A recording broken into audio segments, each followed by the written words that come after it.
carry out its grisly task. And we don't know whether this is the end of it or there is It's more to follow. certainly being treated as a suspected terror attack. As you said, it has all. If it was a CNG explosion, which was my first thought as well, like yours, it could not have caused the scale of damage. Somebody I spoke to on background said that there is fear that the casualties are much higher than 8. Some of the videos I've seen are too graphic to be actually shown or broadcast, but you can actually see mangled bodies. You can see a body that's been thrown on the bonnet of a car from the force or the impact of the explosion. Home Minister Amit Shah has spoken with the police commissioner, and teams from the NSG and the NIA and the forensic department have been rushed to the spot. So I don't think the government is treating this anymore as any kind of CNG explosion. I think it's quite clear that it's being treated as a terrorist attack, even though those words have not officially been uttered yet by anybody in authority.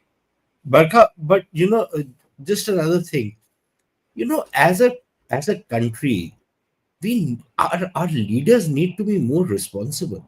I was hearing people like Akhilesh Yadav saying that this seizure has been done to keeping in mind the Bihar election. You've got to really have taken leave of your senses to say something as ridiculous as that. Now, how will he explain this particular explosion? The point is that you arrest people when you think that you've got the whole cell, and you arrest them, and you don't delay it. You don't let them carry out a bomb explosion before you start arresting people. So I really wish I have no problems in people doing their politics, and politics has reached ridiculous levels right now. But saying the kind of stuff these guys say, they should be ashamed of themselves. The kind of conspiracy theories these guys weave. I don't know how they are going to explain that. I know how the Pakis are going to explain. They are going to link it to tomorrow's polling in Bihar and say this is a false flag attack. Assholes like Najam Sethi will say stuff like that. These bloody low-life pigs will say stuff like that. But why should people be talking like that? So I would seriously think that political leaders, they are one fine day they are going to be responsible for running a state administration. Some of them have had dubious records on how they've handled terrorism cases. But one assumes that if you're going to be an elected representative of the people of India, your primary responsibility is the security of people of India, and you will discharge that honorably and honestly. So making these kind of remarks, I really think it's quite shameless of them to make. I want to talk about this anti-terror module that was busted in just a moment. We have an eyewitness account. This is, just citizens, residents. Remember, A, Red Fort is an extremely crowded area. B, this took place near a major metro station, Gate 1 of the Lal Killa metro station. It has all the markings of classic sort of terror targeting, if I may say so. You look for a crowded bazaar, you look for a place where there is public transport that is in use. I want to just play the statement out very quickly. This is the first eyewitness account coming from the site of what was seen when this explosion set off, creating mayhem and fires in the area. Take a look. Sir हम वहाँ फिर आगे गए नहीं, इसलिए हम फौरन इधर ही दूरी खड़े हो गए। यहाँ पे हमने देखा, सबसे पहले हमने फेफड़ा देखा, वहाँ पड़ा, हमने लगा कि ऐसी होगा। फिर हमने सर को यहाँ पे SHO को बताया हमने कि यहाँ पे सर ये गोश्त पड़ा हुआ है यहाँ पर। उसके बाद हमें लगा कि ऐसी होगा गोश्त, लेकिन उसके बाद फिर हमने हाथ देखा, हम तो खुद शॉक्ड हो गए कि मतलब बयान नहीं कर सकते इस चीज़ को। Now, it is horrific. The man is describing seeing a body part, a hand.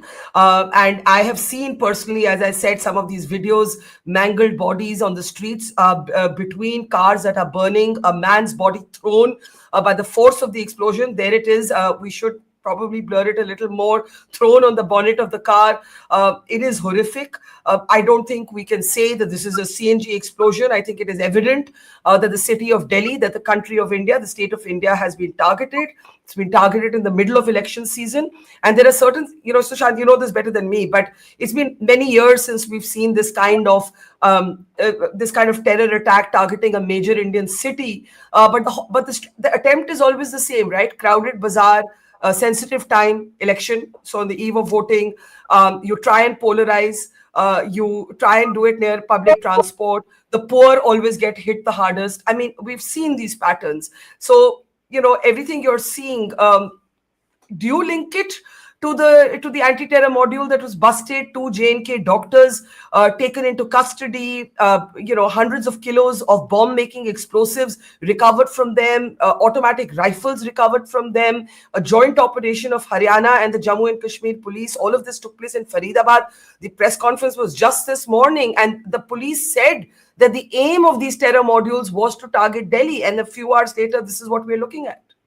So, Barkha, my own sense is that it could not be possible that the cops busted this module between in the last 2 or 3 days and rounded up everybody, and this was the end of the matter. I would imagine, and I personally, I might be wrong, but I don't buy that story that they saw somebody sticking posters and then in a very Bollywood filmy style, they tracked the guy down and then one thing led to another. I would imagine some of it must be true, but some of it would have involved a lot of good intelligence work to put together the pieces of this particular module and this particular conspiracy and crack down on them, which means that this must have been happening for some time, which also means that they probably had a fix on many of these guys earlier. Look, and again, I don't have all the information right now, so a lot of what I'm saying is speculation. If, for example, you announced this particular raids, you publicized it, you went, you held a press conference and showed all the visuals to the media and everybody prematurely without having covered this or busted this cell, investigated, and then announced it, then shame on the people who did this. Shame on them, because they did this prematurely, and this gave a chance to some of the modules. Because look, if you are talking about 3,000 odd kilograms of ammonium nitrate, which can manufacture maybe 2 dozen bombs, at least. If you're talking about that, how do we know that there wasn't more and which had not already been given to somebody or the other? It had already been distributed. So if you had not done the entire investigation, closed the entire case, rounded up all the people, and you announced this because some guy wanted it to show his mug on television so that his wife and kids can say, I saw Papa on TV. And there's a lot of this which happens in government service. They just love to see themselves on television, little realizing that nobody remembers them 15 minutes later. But they love to, boast about it. So if something like that has happened, then I think heads should roll. If, however, they had carried out all the investigation, rounded up whomever they had rounded up, and come to the conclusion that they busted the cell completely, then something has slipped from the cracks. And somebody who was fearing that eventually he might also get caught has decided that it is the time to blow this bomb up. Otherwise, you'll lose it. So use it or lose it, right? Yeah. Something like that must have happened. Now, we don't know whether this was only one person who had this kind of stuff, or in the next couple of days, we might see a couple of more such cases. We don't know all of that. So all we can do right now, given, we just have snatches of information which we are trying to piece together to make some sense of what the hell's happening. I would imagine this is how things are panning out. I don't think that the cops would have been so irresponsible as to, prematurely announce victory. That's the most stupid thing anybody can do. I hope, this is the last of that particular cell. But I also think that because we have caught hold of 2 or 3 people, I think two doctors and another 5 or 7 people in Kashmir have been arrested, which means that you will be able to interrogate them and get a lot more information, which otherwise you would not have been able to if it was a completely blind kind of an attack. So yes, there is some silver lining behind this attack, but I can't say that to the people who lost their lives or the people who have got injured, which is quite tragic. Because, like you said, many of them would probably be very poor people just trying to eke out an existence, living. And if some family has lost their breadwinner, I think that's a terrible tragedy to befall anybody.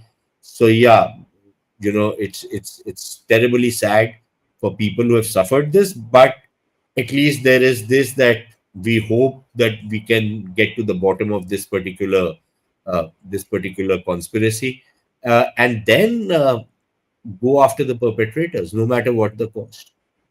I have a question on what might happen now, because according to you, this bears the signs of a sophisticated terror module, right? Even if in the last moments of desperation, because the module was partly busted, maybe not completely busted, they've lashed out. We have the Prime Minister's statement. I'm sorry, I'm interrupting you. I'm told either the Prime Minister has made a comment. I can't see the Prime Minister. If you have something, please bring it up on screen.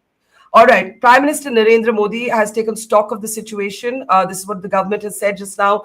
In the wake of the blast in Delhi, he's spoken to Home Minister Amit Shah. He's taken an update. Sorry, I thought the Prime Minister had issued a statement, but this is the detail we have. I was just going to play out the police commissioner's statement for you, Sushant, and after that, I want to talk about what might happen now. I think it's safe to say that that this is being treated at the highest level as a terror attack, and I'm just going to play out the police commissioner and come right back.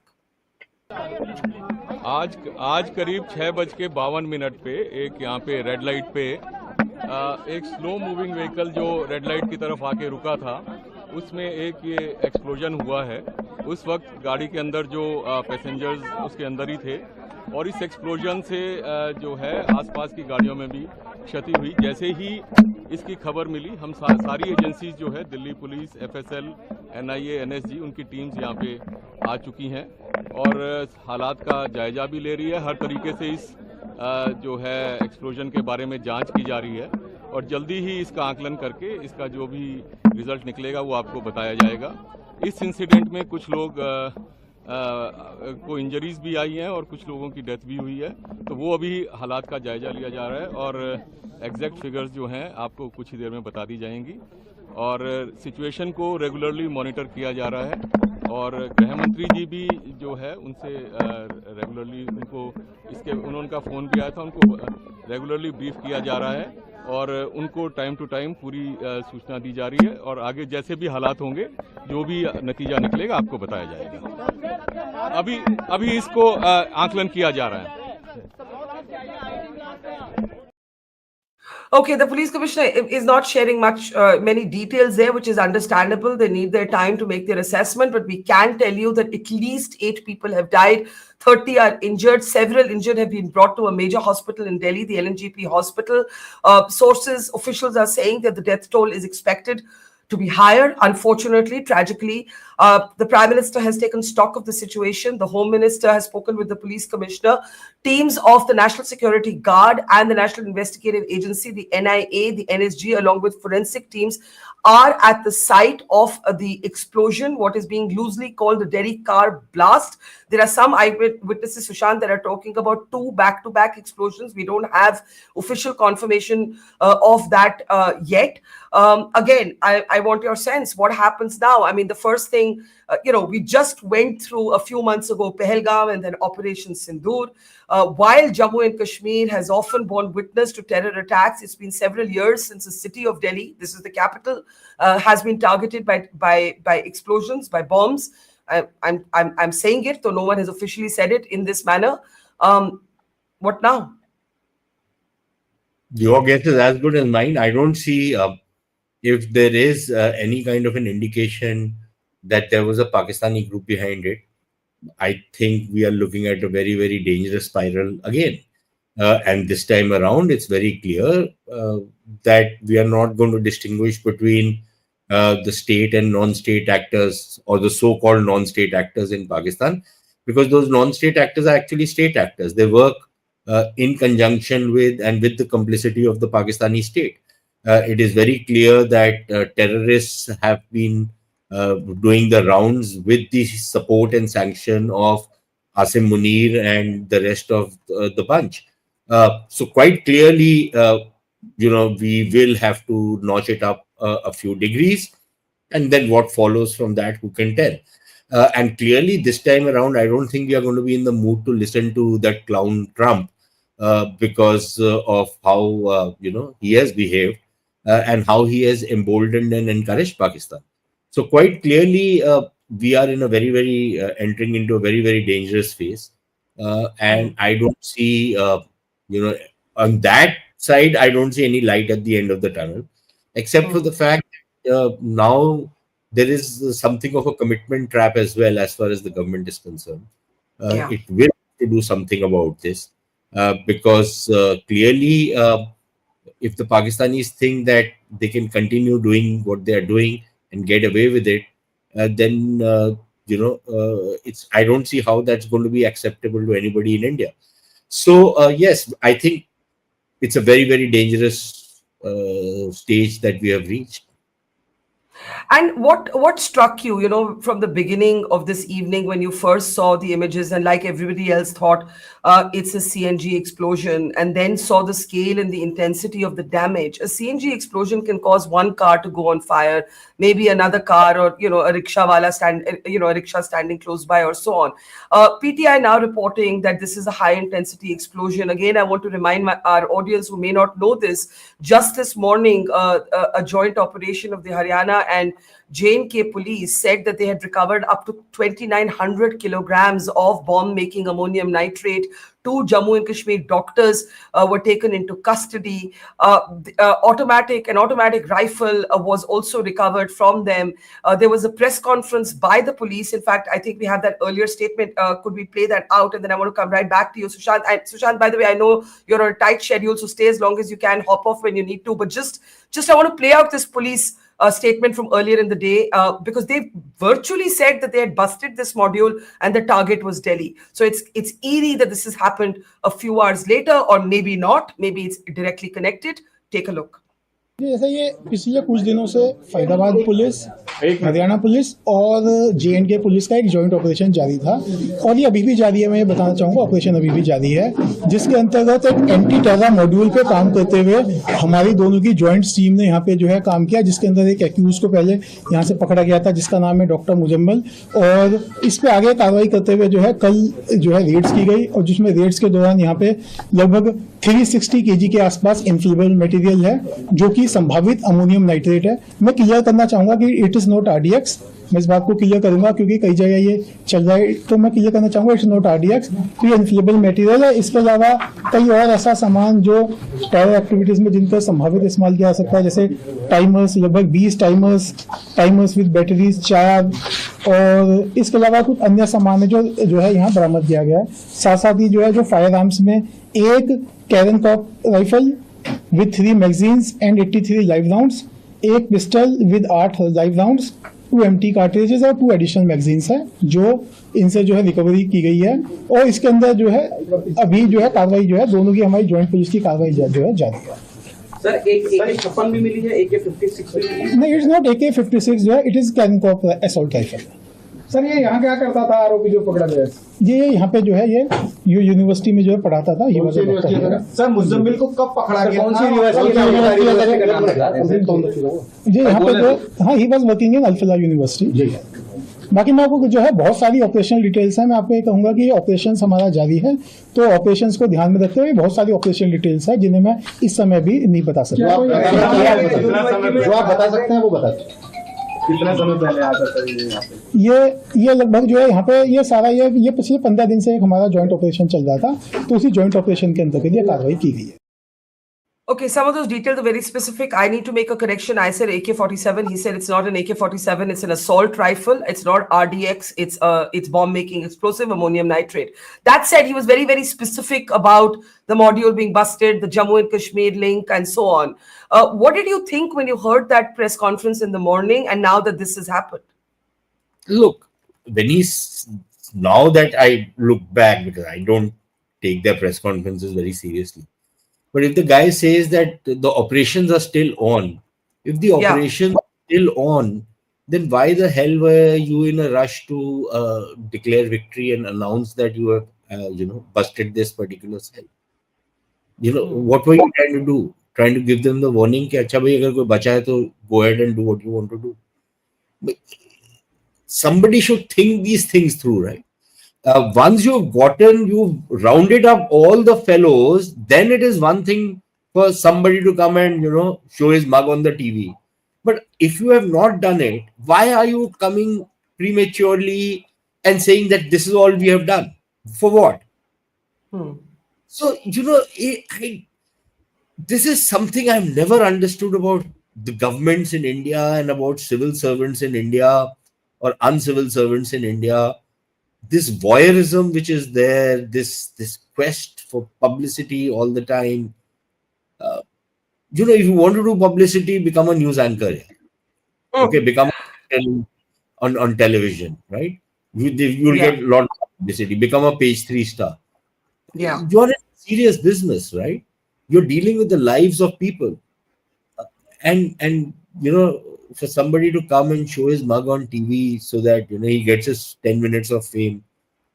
I don't know. It's never made sense to me. I hope I'm wrong on this. I'll be happy to be proven You, wrong. you, you, you believe that if it was an ongoing operation, the police should not have spoken when they did. They should have waited for everything to be complete. Exactly, because why would you want to tell everybody that we busted this thing and announcing that who all you have apprehended from where all, which obviously means that somebody got spooked and said, "Okay, okay, fine, we have to use it or lose it." Yeah. So I don't know. And that is, of course, I'm assuming that this particular explosion is linked to the seizures in the morning, but it's too much of a coincidence, isn't it? That you Hmm. catch hold of this huge cell which has this huge amount of explosive, and suddenly you have a bomb blast in the evening.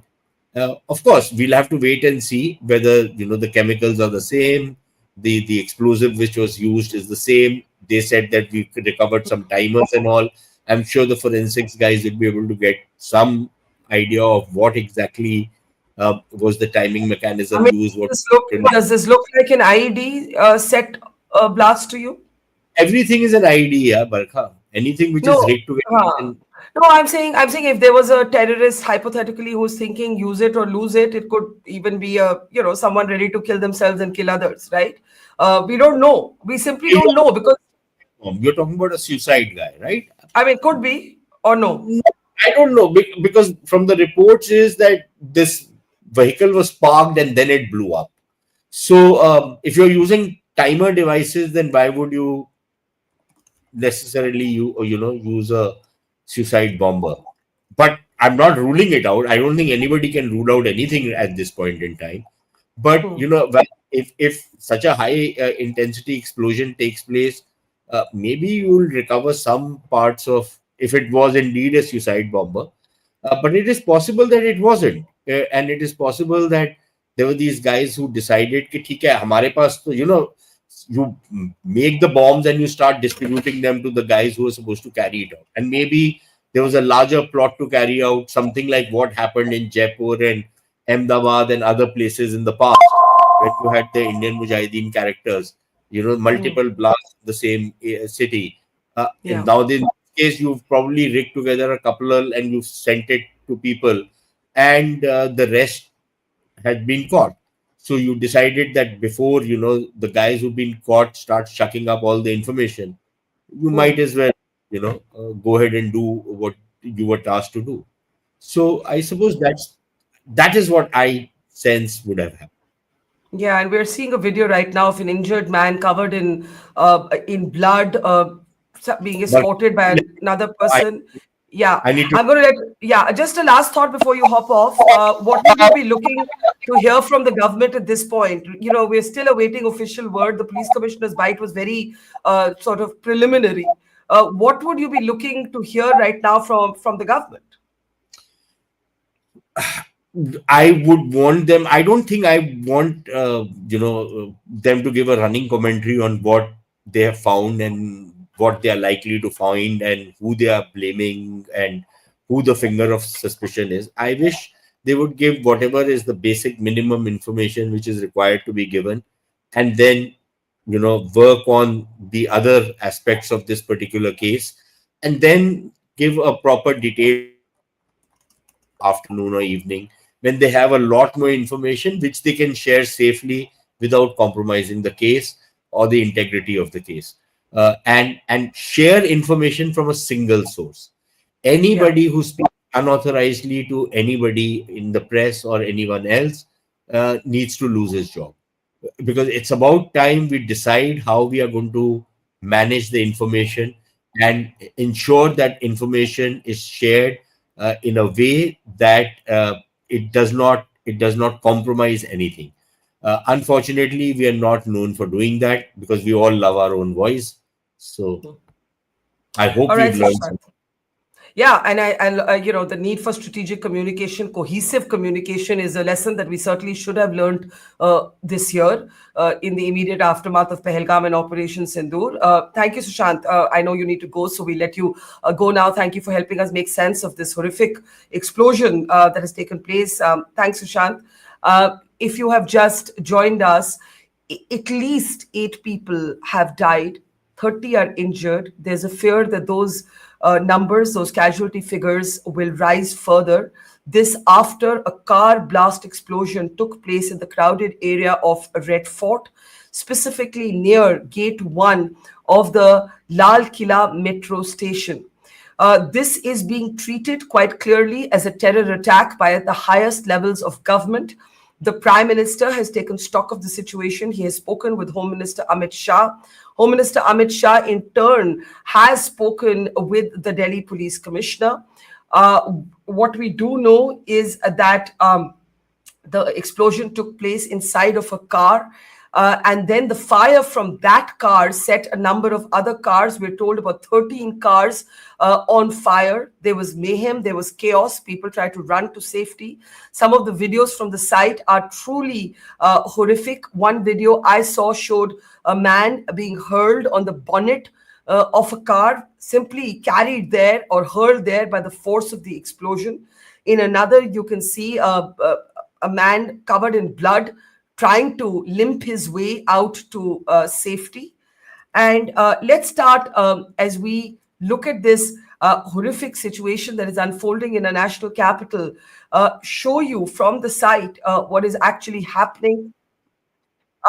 Like I said, in the immediate aftermath of this blast, there was chaos, people running to safety, fire, bodies being hurled, mangled cars, and I'm afraid mangled bodies, images that are too graphic to show on screen. But let's take you to the site now and give you a sense of what happened there. Take a look. Could we have the sound up, please?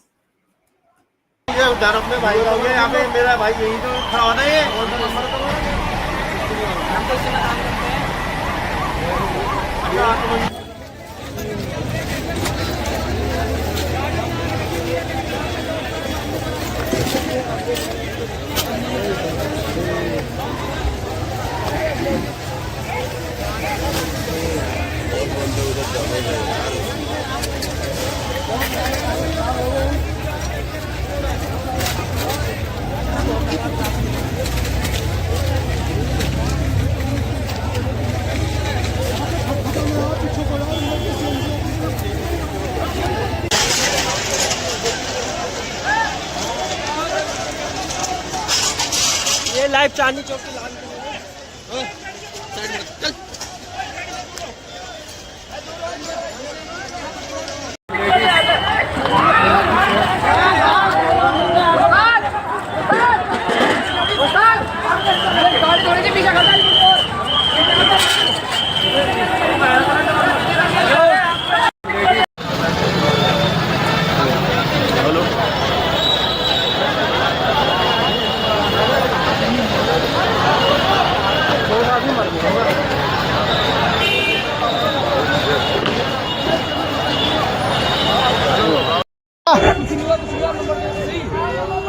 भाई आप ऐसा करो, उधर की तरफ को चले जाओ भाई। आप भाई उधर हॉस्पिटल पड़ेगा, इधर मत जाओ, आप उधर से आप उधर को इस्तेमाल किया जाता है। जब किया गया है स्थिति में बड़ा एंगल हो चुका है कि आखिर किन वजहों से जो है फिलहाल ये ब्लास्ट हुआ है, इसके कारण क्या है,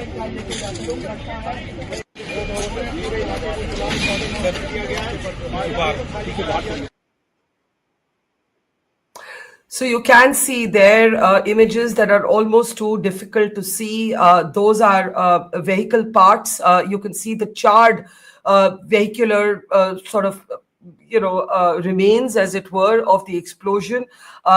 Car bits, literally cars that have been blown to bits. I think that is the accurate way to describe it. And as I said, I have personally seen some videos that are too graphic to actually show or share with you. In one of these, you can see a body just lying mangled between burning cars. In another, you can see the body of a man hurled onto the bonnet. In another, the video on your screen, you can actually see somebody covered in blood. We're protecting his identity, which is why the videos are a little bit hazy, in case you're wondering.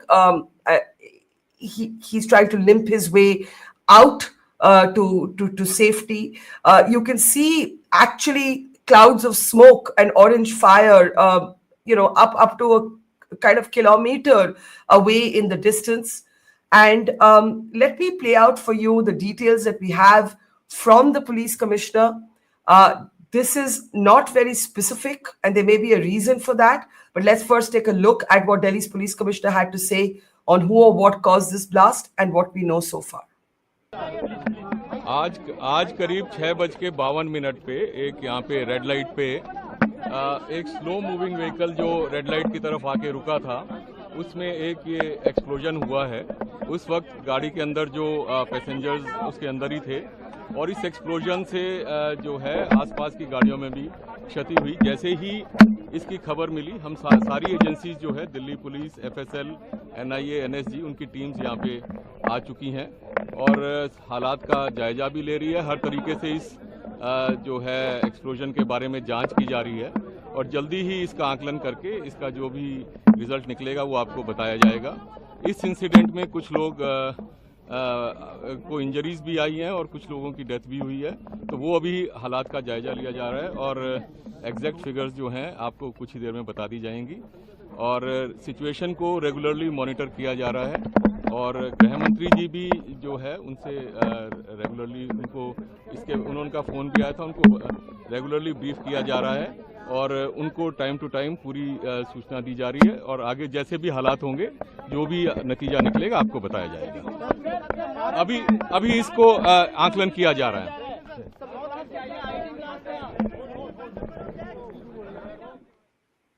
So you can hear reporters asking Delhi's police commissioner whether it was an IED explosion, whether he can confirm the number of deaths. He said that is still being ascertained. The figure we have as of now is at least 8 people have died. 30 have been injured. Several other injured have been brought to hospitals in Delhi. The police commissioner there also confirming that the Home Minister has been regularly monitoring the situation in conversations with the police commissioner. We know that the Prime Minister has spoken to the Home Minister. We also know that the government is clearly treating and responding to this as a terror attack. Those two words have not officially been spoken yet by the police or by the government, but the fact is that the police commissioner, they're confirming that the Home Minister is monitoring the situation personally, and that teams of the NSG and the NIA are at the site along with forensic teams. They will ascertain how this explosion was set off in a car. Was there more than one car bomb? What is also important to say is that this has taken place on the same day as an anti-terror module. In fact, an interstate anti-terror module was busted in a joint operation by the Jammu and Kashmir police and the Haryana police. And in announcing the busting of that module, the police actually revealed that hundreds of kilos of bomb-making ammonium nitrate explosives were recovered along with an assault rifle. A Jammu and Kashmir doctor was taken into custody. Is there a direct link between the busting of that module and what has happened now?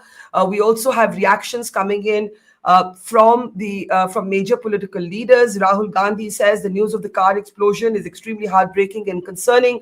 The report of the deaths of several innocent people is profoundly sorrowful. I stand with the bereaved families who have lost their loved ones. I hope for the swift recovery of all injured. That is Rahul Gandhi's comment on social media platform X.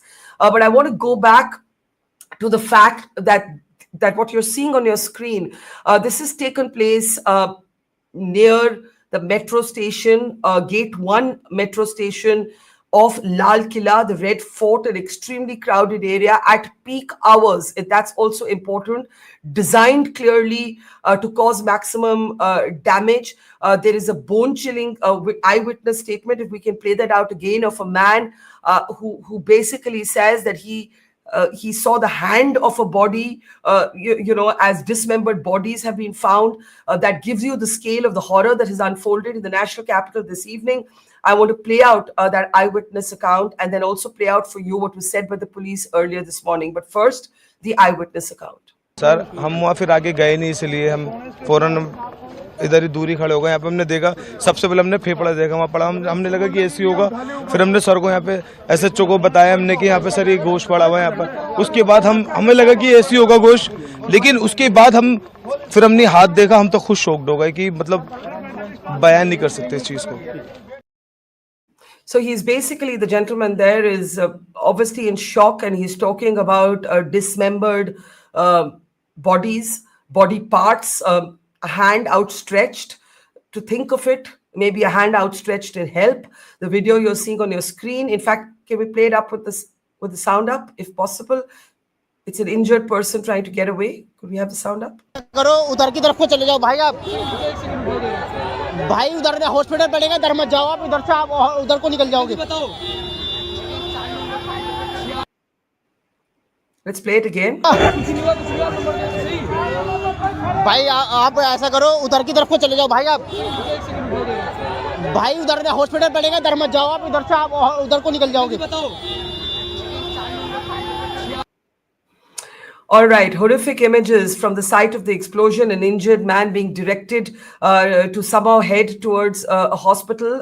Military veteran, Lieutenant General Atta Hasnan, is with us, the former General Officer Commanding of the 15 Corps. Thank you, General Hasnan. It is a grim moment to have you with us. I was talking earlier to Sushant Sareen, and like me, he too, when he first heard the news of the explosion, thought, as some of us did, oh, maybe it's a CNG explosion. And then soon you started seeing the scale of what was unfolding. We are told 13 cars that were charred or blown to bits. I have personally seen a video of a man hurled onto the bonnet of another car by the force of the explosion. Dismembered bodies being reported by eyewitnesses, at least 8 dead, and officials saying those numbers are likely to be higher. 30 injured, many injured in the hospital right now. The two words terror attack have not yet been officially used by anybody, but it is clear that the explosion is being treated at the highest levels of government as a terror attack. The Prime Minister has taken stock. The Home Minister has spoken with the Police Commissioner, and the NSG, the NIA, and forensic teams are at the site. General Hassan, your first thoughts, sir? Well, firstly, Barkha, my deep regrets. Any casualties in our environment, any loss of lives is always regretful. But having said that, I was readying myself to actually appear on another television show to speak about the discovery of these various explosives and weapons, etc., in the Faridabad case, Exactly. linked to Anantnag with some doctors, etc. And I was just making up my mind on what to say on that. And what I was really coming down to was that most people think a terrorist act just takes place without anything else. It's always a part of an ecosystem. That is what we have to remember. That there is a vast ecosystem of overground workers which is there, despite the fact that we have eliminated so many hundreds of terrorists.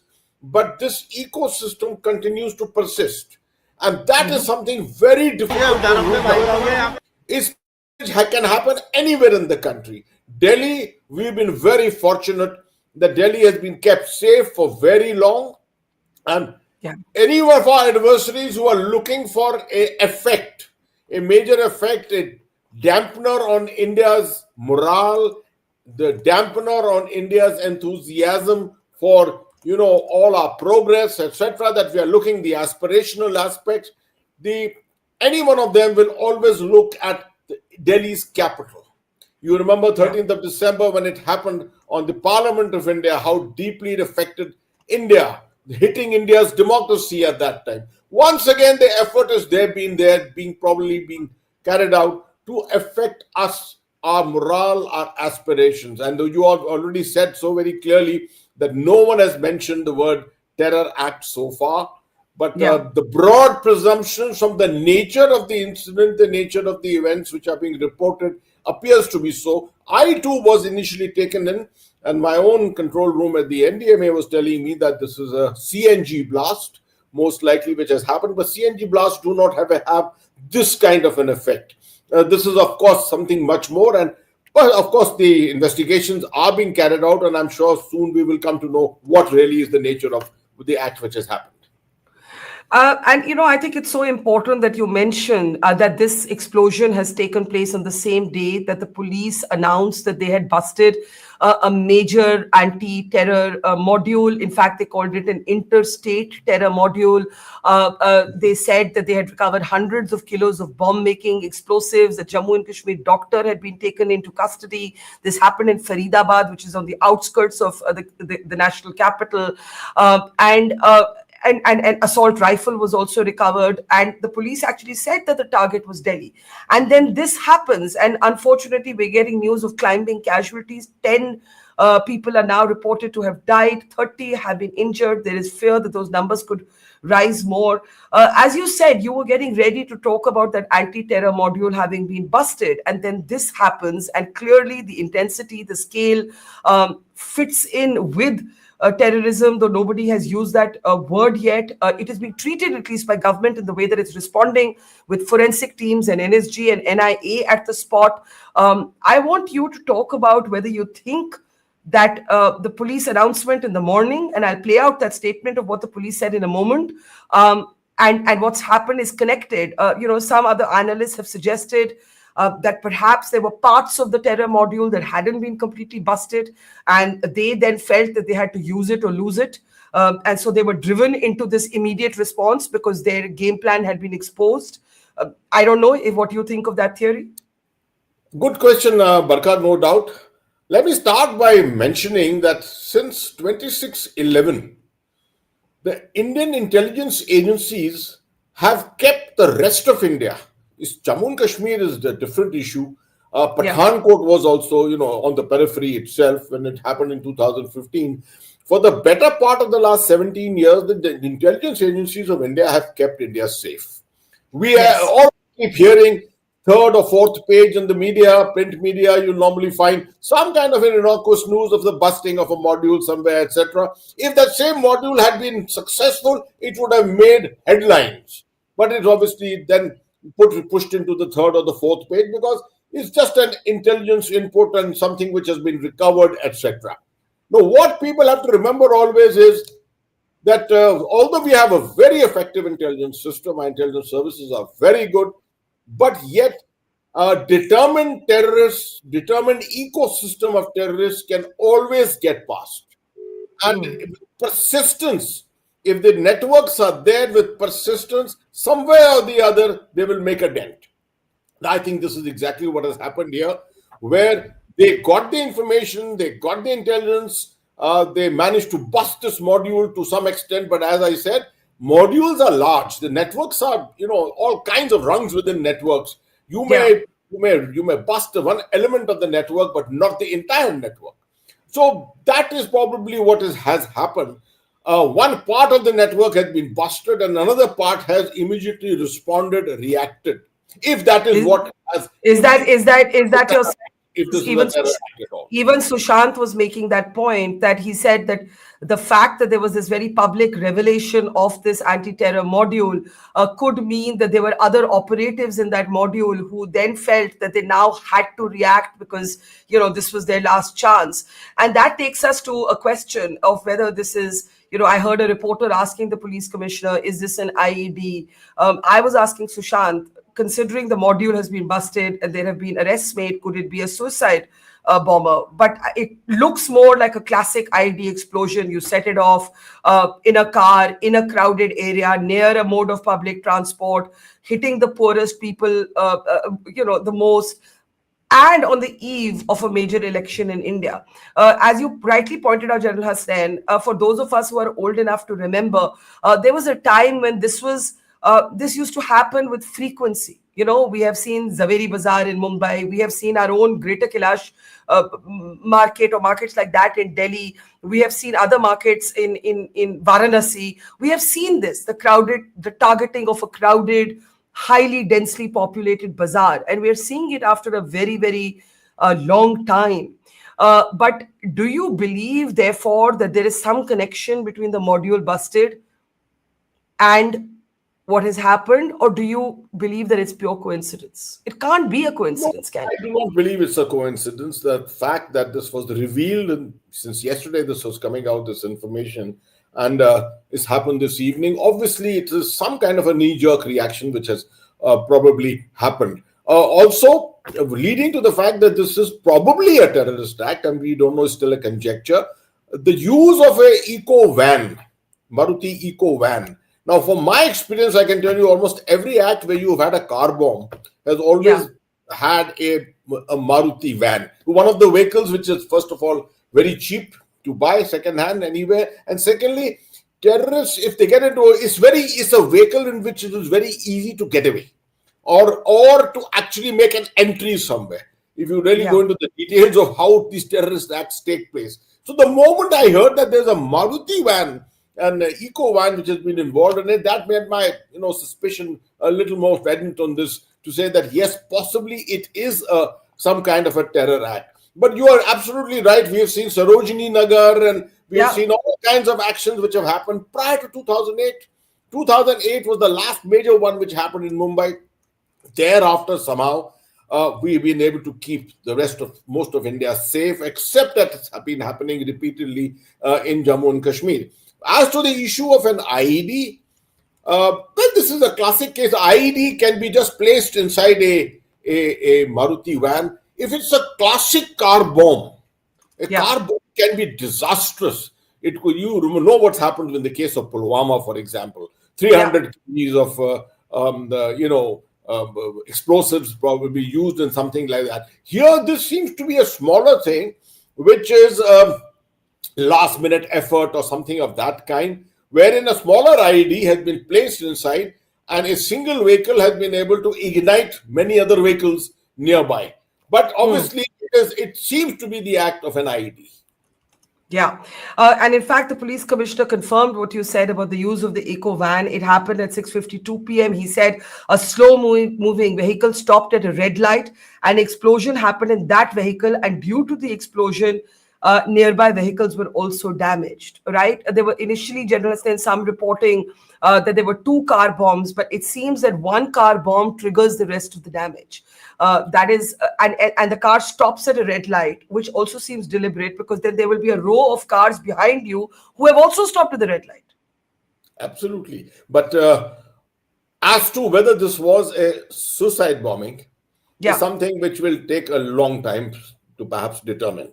It's not easy to immediately determine. And the history of suicide bombing in India isn't something which is it's not happened so often here. Even in the entire campaign in Jammu and Kashmir, all these years, we've just had about 4 or 5 incidents of suicide bombing, if you remember, on the gates of the Badami Bagh and inside on the assembly in the assembly of Jammu and Kashmir, also on a bus moving to Baramulla, an army bus which is moving to Baramulla, and then ultimately what happened with the Pulwama incident. So there have not been too many. Suicide terrorism is of a different kind. Suicide terrorism of terrorists breaking into a camp and then fighting to the last. That is what is essentially suicide terrorism. But suicide bombing is the one where terrorists tend to wear the vests, explosive vests, or tie IDs around them and that kind of a thing. That has been comparatively much rarer in India. Let me play out the police commissioner's statement, sir. And I want to play out two statements from the police. One of the police commissioner very early on telling us what's happened, and then the second statement is on the module that was busted. But first, let's listen to Delhi Police Commissioner at the site talking about what happened. आज करीब 6:52 पे एक यहाँ पे red light पे एक slow moving vehicle जो red light की तरफ आके रुका था, उसमें एक ये एक्सप्लोजन हुआ है। उस वक्त गाड़ी के अंदर जो पैसेंजर्स उसके अंदर ही थे, और इस एक्सप्लोजन से जो है आसपास की गाड़ियों में भी क्षति हुई। जैसे ही इसकी खबर मिली, हम सारी एजेंसीज जो है, Delhi police, FSL, NIA, NSG, उनकी टीम्स यहाँ पे आ चुकी हैं और हालात का जायजा भी ले रही है। हर तरीके से इस जो है एक्सप्लोजन के बारे में जांच की जा रही है और जल्दी ही इसका आकलन करके इसका जो भी रिजल्ट निकलेगा वो आपको बताया जाएगा। इस इंसिडेंट में कुछ लोग को इंजरीज भी आई हैं और कुछ लोगों की डेथ भी हुई है, तो वो अभी हालात का जायजा लिया जा रहा है और एग्जैक्ट फिगर्स जो हैं आपको कुछ ही देर में बता दी जाएंगी। और सिचुएशन को रेगुलरली मॉनिटर किया जा रहा है और गृह मंत्री जी भी जो है उनसे रेगुलरली उनका फ़ोन भी आया था, उनको रेगुलरली ब्रीफ किया जा रहा है और उनको टाइम टू टाइम पूरी सूचना दी जा रही है और आगे जैसे भी हालात होंगे, जो भी नतीजा निकलेगा आपको बताया जाएगा। जैसे ये पिछले कुछ दिनों से फरीदाबाद पुलिस, हरियाणा पुलिस और J&K पुलिस का एक जॉइंट ऑपरेशन जारी था और ये अभी भी जारी है। मैं ये बताना चाहूँगा, ऑपरेशन अभी भी जारी है, जिसके अंतर्गत एक एंटी टेरर मॉड्यूल पे काम करते हुए हमारी दोनों की जॉइंट टीम ने यहाँ पे जो है काम किया, जिसके अंदर एक एक्यूज को पहले यहाँ से पकड़ा गया था जिसका नाम है डॉक्टर मुजम्मल, और इस पे आगे कार्रवाई करते हुए जो है कल जो है रेड्स की गई और जिसमें रेड्स के दौरान यहाँ पे लगभग 360 kg के आसपास इन्फ्लेमेबल मटेरियल है जो कि संभावित अमोनियम नाइट्रेट है। मैं क्लियर करना चाहूंगा कि इट इज नॉट RDX। मैं इस बात को क्लियर करूंगा क्योंकि कई जगह ये चल रहा है, तो मैं क्लियर करना चाहूंगा इट्स नॉट RDX, तो ये इन्फ्लेमेबल मटेरियल है। इसके अलावा कई और ऐसा सामान जो टेरर एक्टिविटीज में जिनका संभावित इस्तेमाल किया जा सकता है, जैसे टाइमर्स, लगभग 20 टाइमर्स विद बैटरीज 4, और इसके अलावा कुछ अन्य सामान है जो है यहाँ बरामद किया गया है।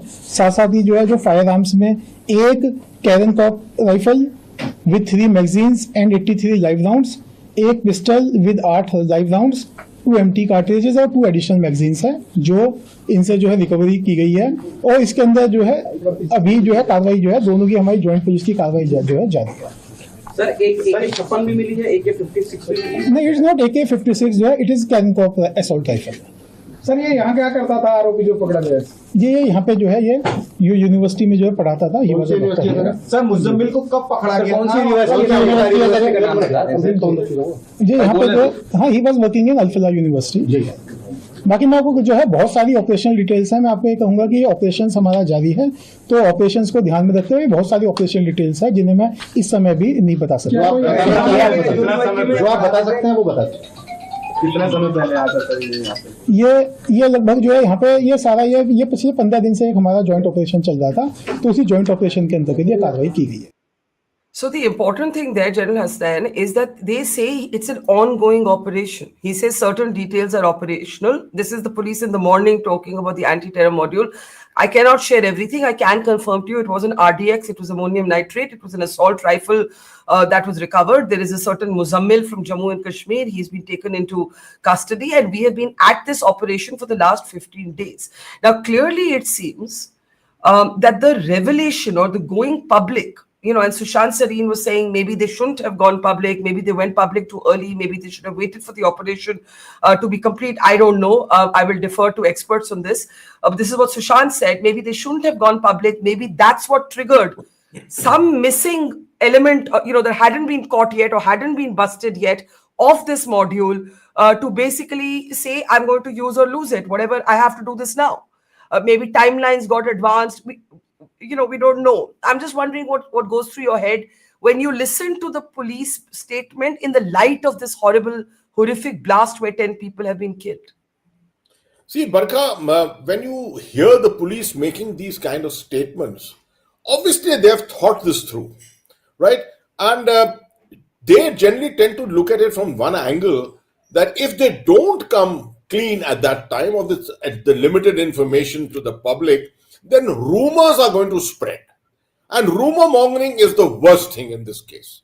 All kinds of stories and narratives, etc., will build up. And when something happens at the end, then there will be a lot of blame to be put on the police at that particular time. Yes. So I think the police was absolutely very efficient, very correct and focused. They have done their duty. They've gone and busted this. This operation has been going on for 15 days, as they say.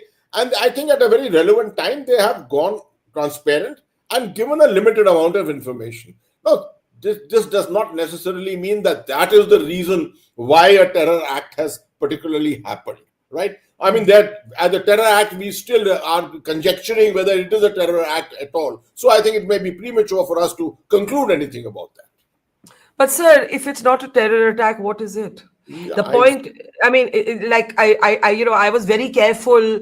I spent literally so much time not saying that this is to be treated as a terror attack, but I am befuddled. If this is not a terror attack, what is it? And why do you think the police hasn't come out and said so yet? I mean, we're still waiting. I suppose they're in the throes of right now relief and rescue and, gathering evidence.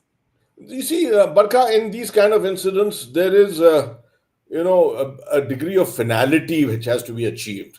Yes. No one wants to make premature statements, because going public with something as serious as this doesn't have implications for Red Fort or for Delhi. This has got implications for the entire country, this kind of a thing. So obviously they're going to be very, very careful on this.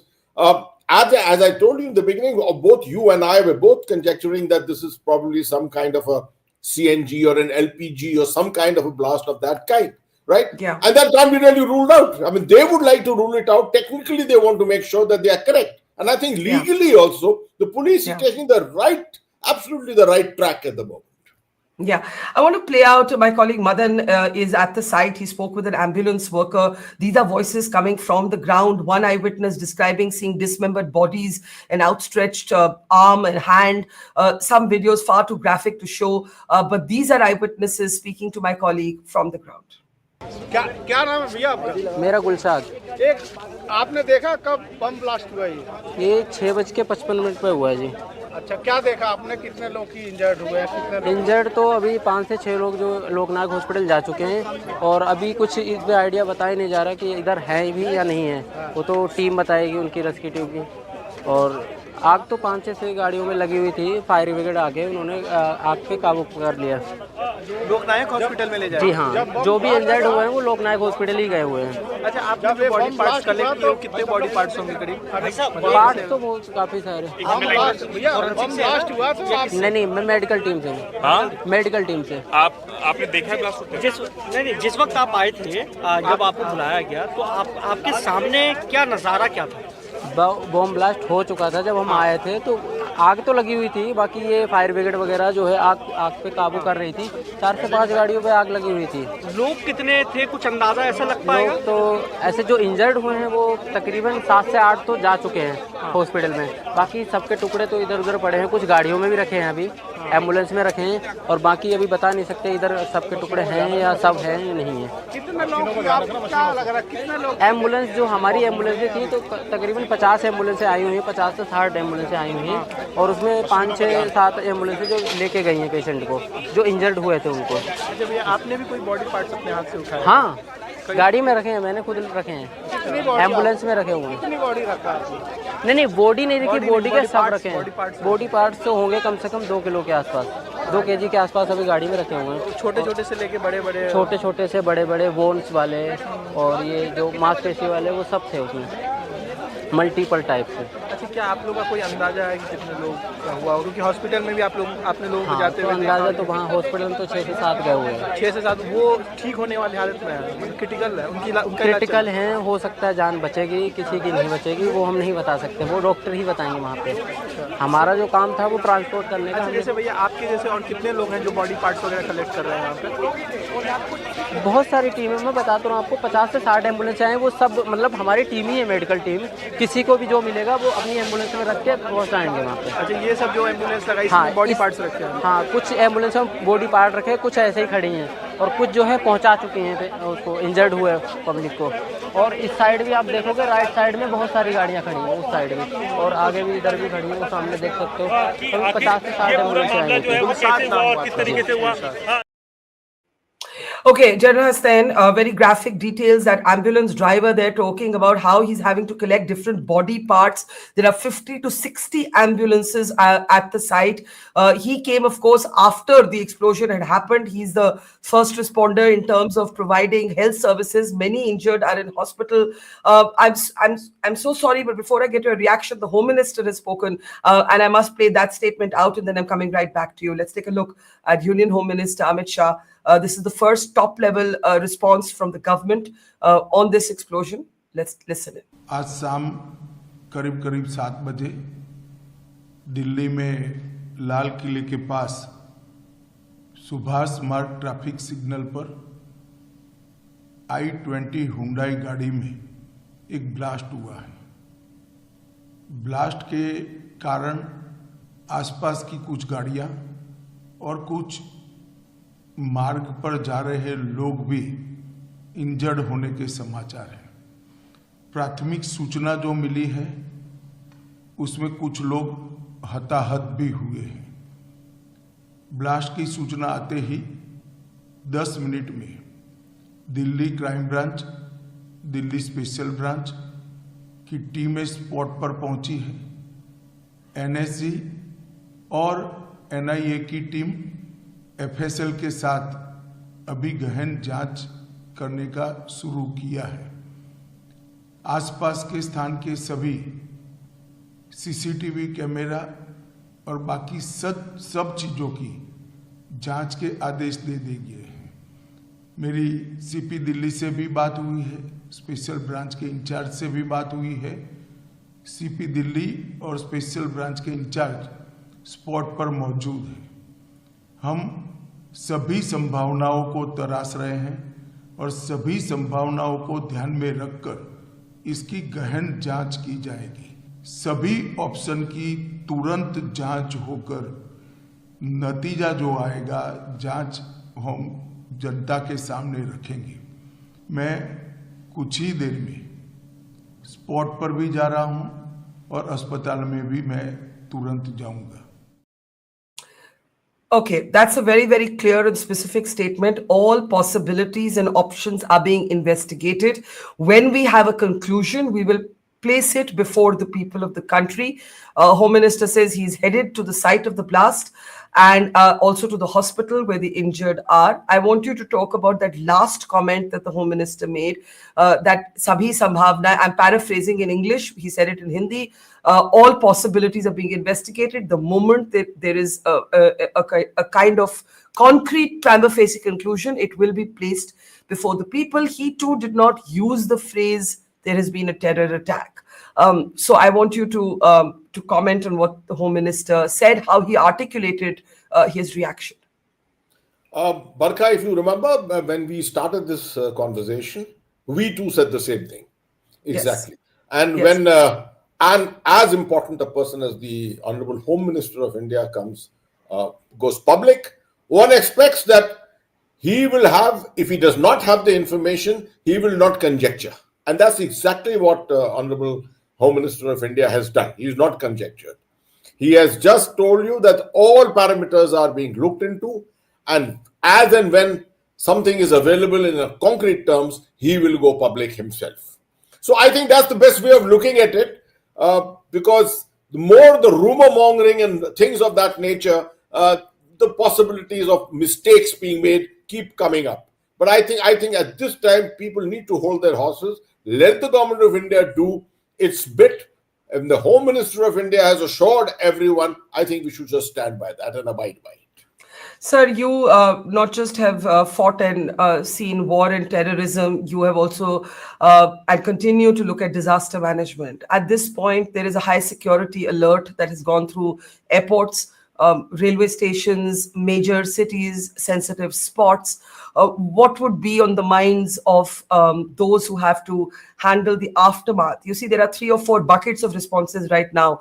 There is the investigation, but there is also to make sure that if this was terror, if it was terror, and I choose my words carefully because there is no official statement on it yet, it bears the markings of it, but we will wait for the government to tell us that. What would the government, what would agencies right now be most concerned about? See, Barkha, when this kind of an action takes place, this kind of an event takes place, the first thing I would always look at that is this a diversionary? Because in these kind of cases, a planner, an adversarial uses the car bomb as a yes, decoy. exactly, it's used as a decoy. All the attention, all the focus, as he's just now the boy was saying, 50 ambulances have reached there. The kind of hospitals are at the same time, agog with activity, and suddenly then start a series of things elsewhere. Now, this is what the security agencies have to be careful about. Right? Yeah. They have to make sure all their intelligence networks, their sources, everyone is on the alert at this particular time. In a city like Delhi, you can't survive without intelligence. The security of Delhi is through intelligence. And that's what I said right in the beginning. The intelligence agencies of India have kept India safe since 2008. And I hope and I pray that is exactly what will continue to happen. The images you see on your screen, and I'll come back to the diversionary for planning something more sinister point that you have flagged, but the images you're seeing on your screen are the Lal Killa metro station, and you can see shattered glass. This is where the entrance is to the metro station. The choice of assuming this is deliberate, planned, whether diversionary or not, you take a place of mass public rapid transit, public transport, crowded at all times. The Red Fort, crowded at all times. You choose a time, which is the eve of an election, right? And you use a car, which is an I-20, by the way. I wonder if you heard Home Minister saying, we were thinking it's an eco van. He said, that's what I heard him. That's what I heard him say. I think I heard him right. He said it's an I-20 car. So maybe they've had updated information since the police commissioner spoke. That happens because there would have been a lot of cars there burning. And maybe this is what the Home Minister said. What do you think of where they have, whoever this is, whatever this is, crowded Red Fort right next to a metro station? 6:55 in the evening. Peak time. This is terrorist time. Whoever chooses this kind of a thing.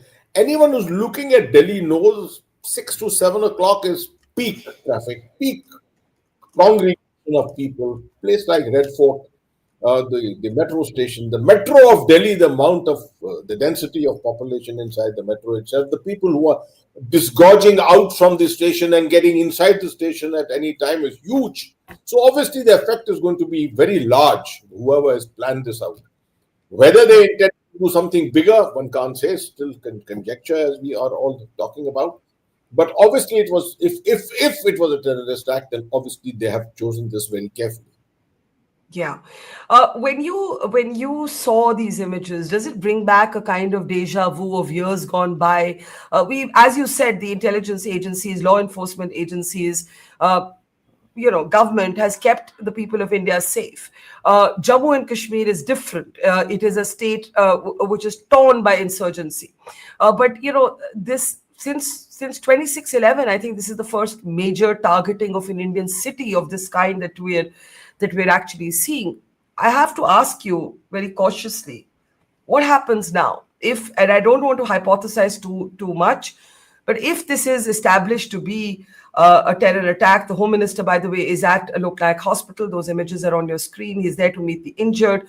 We do know that 30 people, maybe more, this is the figure we have, 30 people are injured, 10 have died. There is a fear that those casualty figures could rise because, again, as General Hassan was saying, peak evening traffic near a metro station in a crowded bazaar designed for maximum impact. The car stops at a red light, which means other cars behind it are forced into the sort of the flames of the explosion.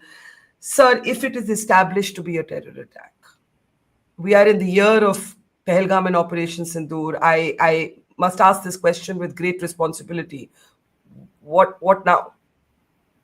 See, first of all, Barkha, as far as other cities are concerned, after 26/11, the first part of your statement, the last time it happened was in Pune, in the German bakery. That's right. That's right. So thank you for reminding me this. We have been absolutely safe since then. Now, as to whether if this is a terrorist attack at all, then obviously I don't expect any knee-jerk reaction. The government of India is far too mature. the leadership of India is far too mature to do anything which is going to be rash. That I can assure you. They will think this through, and I think we should allow that time and that flexibility to the Indian leadership to allow this situation to build up correctly, get the right inputs. Intelligence agencies will be working overtime at this time, and once all the advisories are in, all the information is in, they will take their actions appropriately. Let me ask you. I completely agree with you. I think it would be very irresponsible of us to force a reaction on, with so much missing information. I think you know how this is done. What would be happening right now? Would a timeline be assembled? Would there be what would be happening at the site? What would forensic investigators, the NSG and the NIA, be looking for at the site right now with all your years of experience, General Hasnain? I would say yes, that's exactly what you said. Forensic evidence at this time, bits and pieces of it. I hope that area is completely cordoned off. For some time it was not. Obviously, while the casualties were still there, that area could not be cordoned off. Once the casualties have been taken out, obviously that area completely gets cordoned, because all this is going to come out as evidence tomorrow. Legally, this area must remain in the hands of the police, all the investigative agencies. We've got the NIA now, which is a very high quality kind of investigative agency. We didn't have it in 2611, if you remember, at that particular time. The NIA has been responsible for busting most of the networks inside Jammu and Kashmir. This is one thing which I can say with confidence, that as far as financial networks are concerned in Jammu and Kashmir, this is something which used to proliferate at most times. It is the NIA which was responsible for actually busting this and neutralizing it completely. And they are the ones who will be involved very deeply at the moment in these investigations. Sir, I want to play out an eyewitness statement, and then I want you to tell us what your fear is. I want to talk a little bit about your diversionary. I have seen this as a reporter in J&K. The MO used to be that you do a car bomb, you have everybody run towards the car bomb, and then you do the bigger blast somewhere else. And I know that this red alert that has gone through the cities of so many cities, railway stations, the airport, all airports, that is exactly with that in mind. I want you to explain that to more people who haven't actually reported on terrorism and insurgency. What do you mean by diversionary? See, I can take my experience back to Sri Lanka, from where I really learned the the beginnings of the IED. That's where the IED really came out of. And then in Kashmir. In Kashmir, one saw it very clearly in a particular case. I remember on the road between Ganderbal and Sonamarg, where at a particular culvert, a minor IED, not a very major IED, a minor IED, which did not cause too much of a damage as such, but our vehicle was damaged. Obviously, everyone rushed to it, because that's the first thought which goes, are there any casualties, etc. And then immediately, while people were rushing to it, on the road itself, on the tracks of that, there was a second IED. That was a much bigger IED. And that blasted off a gypsy. I remember three of our soldiers died in that. Now, this is something which is very typical. In the case of the Anantnag, if you remember the Khanabal attack of 13th of January, the Fidain attack which took place on headquarters of 1 Sector RR, similar thing which had happened. They had got into it, and they had planned ambushes all over the place to see that they knew that responses and reactions will come to that place. So this is something which terrorists always plan out. Do something one place, not very big maybe. Even if it is big, they know that there is going to be a tremendous amount of response to it. The response is the one that they want to target thereafter. And that is what you have to be careful about. I want to play out an eyewitness statement. We're getting several eyewitness statements. What is being described is actually horrific. When a bomb or an explosion goes off, this explosion was clearly a high-intensity explosion, whatever it was or is. It threw bodies onto the bonnets of vehicles. It set cars on fire. The car in which the explosion was stopped at a red light. The Home Minister says it was an I-20. The cars behind then caught fire. And then you can see the people running, trying to get out of that somehow. Let me play out this eyewitness comment and come right back to General Hasnain. Madam हमारा जो काम है हमारा private है, हमारी private ambulance है, सरकारी ambulance नहीं है हमारी जी। और हमें जैसे ही पता लगा यहाँ पर, हमारे को पुलिस वाले हमारे जो बीट गए उन्होंने हमें बताया कि वहाँ पर ऐसा ऐसा हादसा हो चुका है, यहाँ से गाड़ी हटाओ और वहाँ लेके जाओ। तो हमने जैसे ही सुना हम सीधा गाड़ी वहाँ पर लेके पहुँचे अपनी, और वहाँ पे पहुँचे हमें सिर्फ वहाँ पर बॉडी मिली है। हमें जो 4-5 बॉडियाँ मिली, हमारी 10 एक गाड़ियाँ वहाँ पर गई थी, लेकिन हमें 4-5 बॉडियाँ मिली, हमने बॉडियाँ उठाई और हम यहाँ पर लेकर आए बस। आपने 4-5 बॉडीज जी उठा के यहाँ जी पे जी। लाया है। अब उनकी कंडीशन कैसी थी जब उनकी कंडीशन तो डेड बॉडी है मैडम, वो तो अलग अलग पार्ट्स में थी, उठा के उनको गाड़ी में रखा गया है और सीधा हॉस्पिटल। कुछ इंजर्ड पेशेंट को भी आप नहीं इंजर्ड कोई भी नहीं उसमें। कोई नहीं था। नहीं हमारी किसी से बात नहीं हुई। अभी हमारे स्ट्रेचर वगैरह सब अंदर ही हैं, बॉडी जो भी गई हुई है सारे हमारे स्ट्रेचर भी अंदर ही हैं गाड़ियों के। आपके किससे कॉल आया था कि मैडम कॉल नहीं आई थी मेरे पास, मैं आपको बता रहा हूँ ना, पुलिस वाले आए थे जो हमारी भीड़ के हैं, उन्होंने बताया था, मैं उनसे पता लगा हमें और हम सीधा पहुंचे वहाँ पर। It's let me get a last comment from you, but the testimonies that are coming from the ambulance workers, you know, the way they are describing how they have been collecting the bodies, body parts, the bodies blown to bits. You see, what's clear is that not just have several cars been blown to bits, several bodies have been blown to bits. And it is the unfortunate fact. I just want you to talk about what that tells us about the scale of the attack, but I have the statement from the Prime Minister, the first statement from the Prime Minister, so I must read that out. Condolences to those, could we have it on our screen, please? Condolences to those who have lost their loved ones in the blast in Delhi earlier this evening. May the injured recover at the earliest. Those affected are being assisted by authorities. Reviewed the situation with Home Minister Amit Shah Ji and other officials. This is the Prime Minister's statement. Both Prime Minister, Home Minister being very, very cautious. That's the Prime Minister's statement on the screen. Very cautious, very somber in how they articulate themselves. There's a lot, I think, in terms of information that is still being ascertained. And I think we won't see sort of more flamboyant statements or more big statements or more specific statements right now. I imagine a lot of information is needed. So your closing, I have two questions for you in your closing remarks. One, the way the ambulance workers are talking about the body parts, what does that tell you about the intensity of the explosion? And the other is the Prime Minister and the Home Minister's very, very cautious, very sober statements. What does that tell us in your experience? Your second question first. Yes. Absolutely expected. And from someone as mature as our Honorable Prime Minister and the Honorable Home Minister, obviously they are not going to fall for populism at this particular time. Otherwise, you will find leaders, of a different hue would probably be making all kinds of statements, aggressive statements, and this is election time. Those things could happen at this particular time, but you're seeing the kind of statements that they are making obviously show what a sense of responsibility that they are continuing to carry with them throughout, displaying it.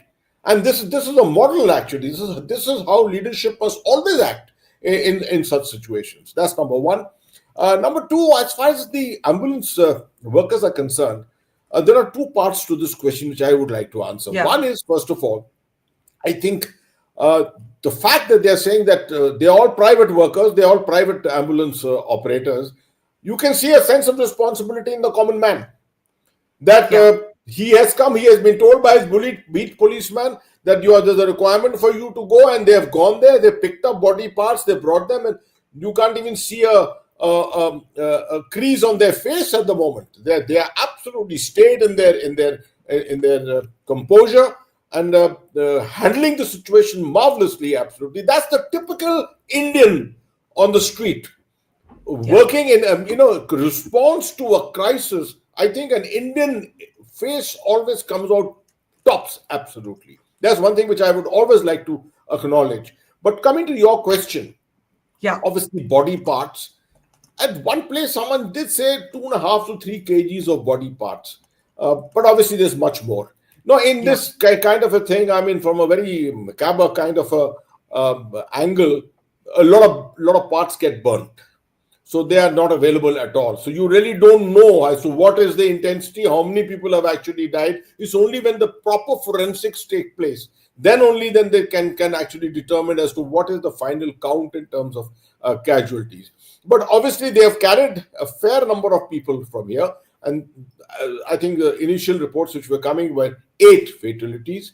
That should be the figure, probably going up to about 10, 12 maximum. I think that's the kind of figure we should be looking at. Officially, we have 10 right now, and 10, some 10, fear that those numbers could climb a bit, is what we're being told. Absolutely.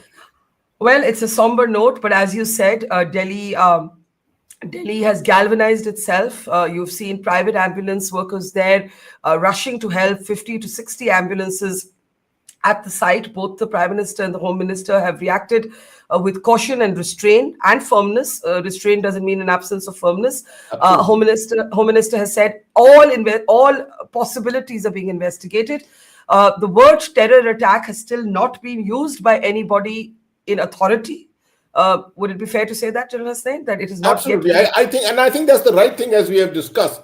That still at the moment that we are discussing, there is still not enough evidence to point towards a particular terrorist attack. Most of this is conjecture based upon the joining the dots in today's events which have happened, with what happened in Faridabad and the connecting it up to Anantnag, the Kashmir networks, etc. So we can all conjecture on it. But as I said, if you are an authority, you will only speak with evidence.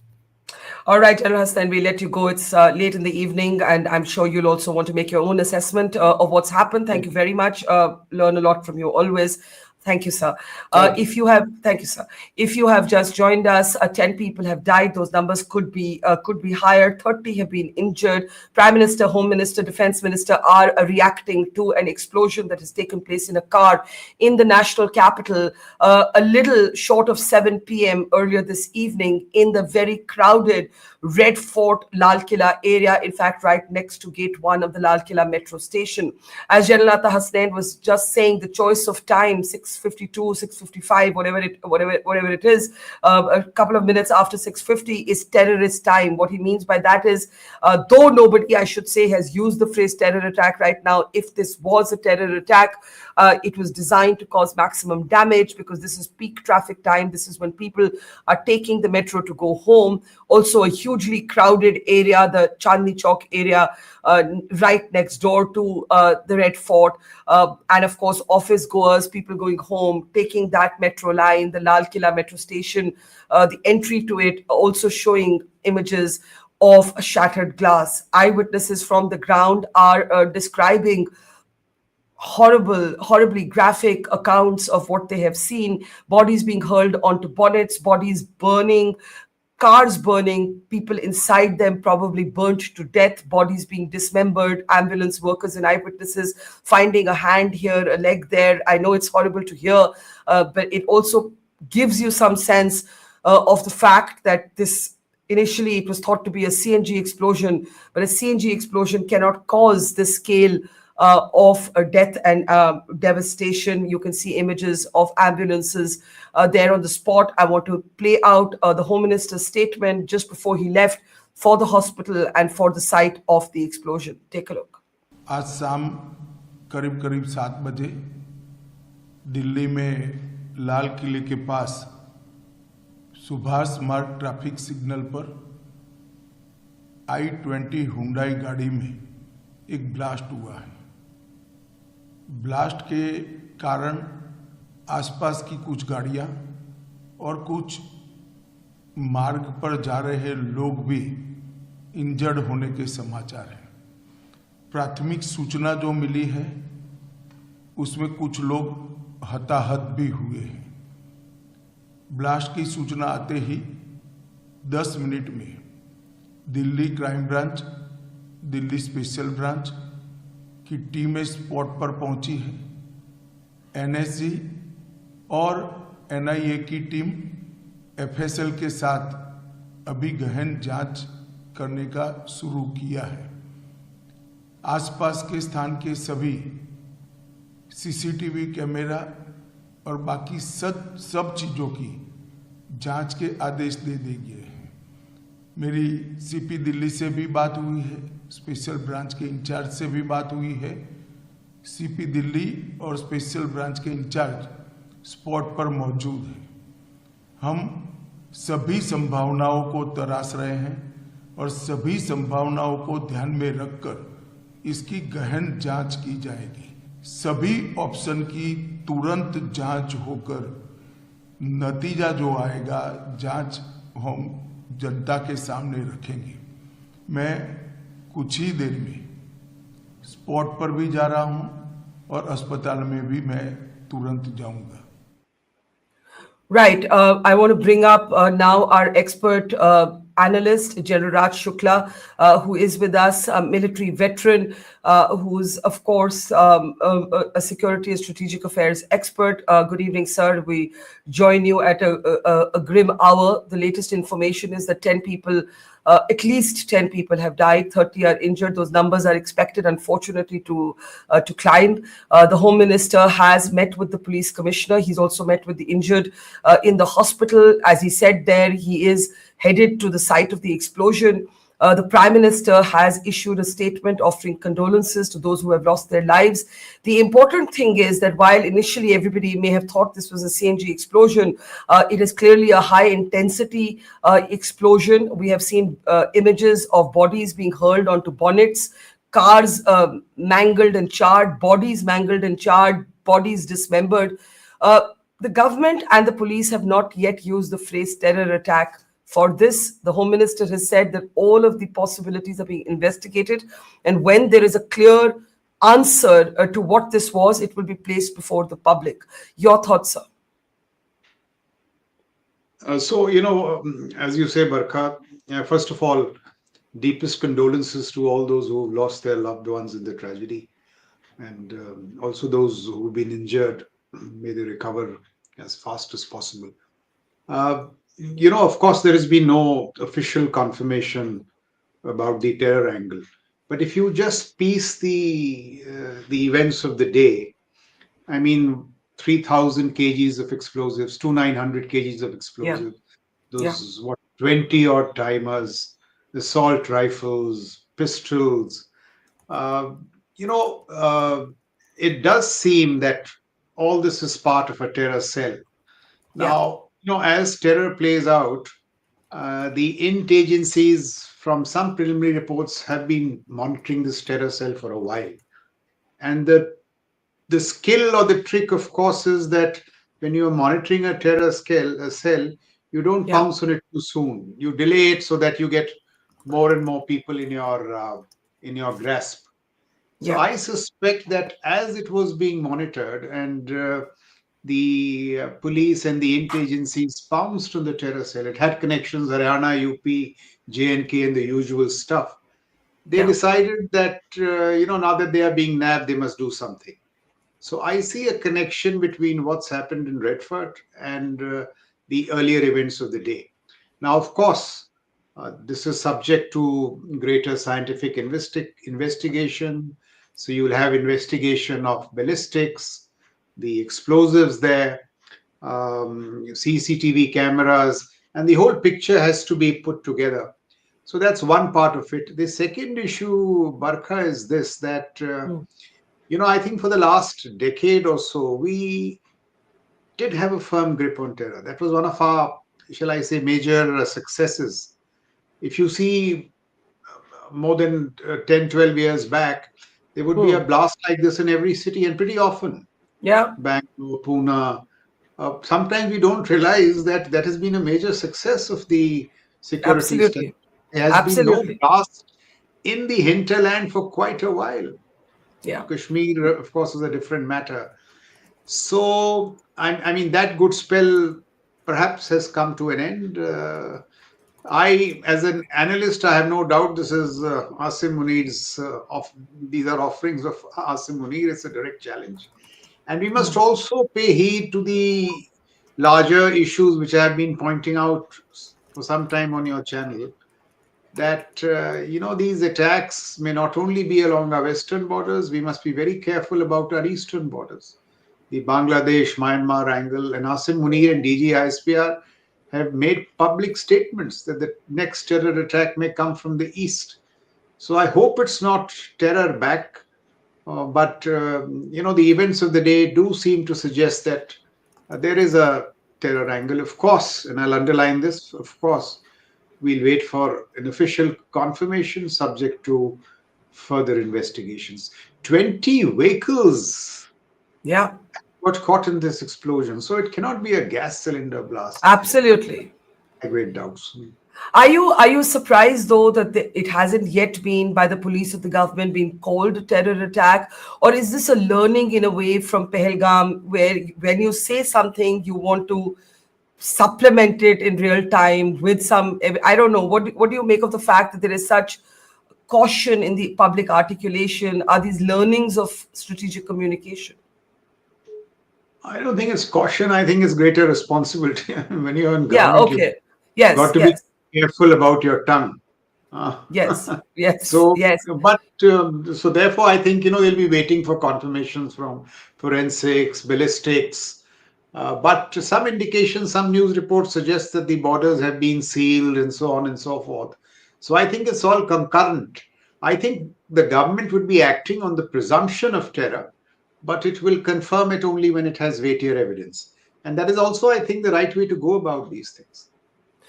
You said, and of course, government, you can speak with greater freedom. You said piecing together the evidence, joining the dots. The morning starts with the police revealing that an interstate anti-terror module has been busted. 2,900 kilos of bomb-making ammonium nitrate has been recovered, along with an assault rifle. A Jammu and Kashmir doctor is taken into custody. In the evening, we have an explosion in a car in a crowded area at peak time near a metro station.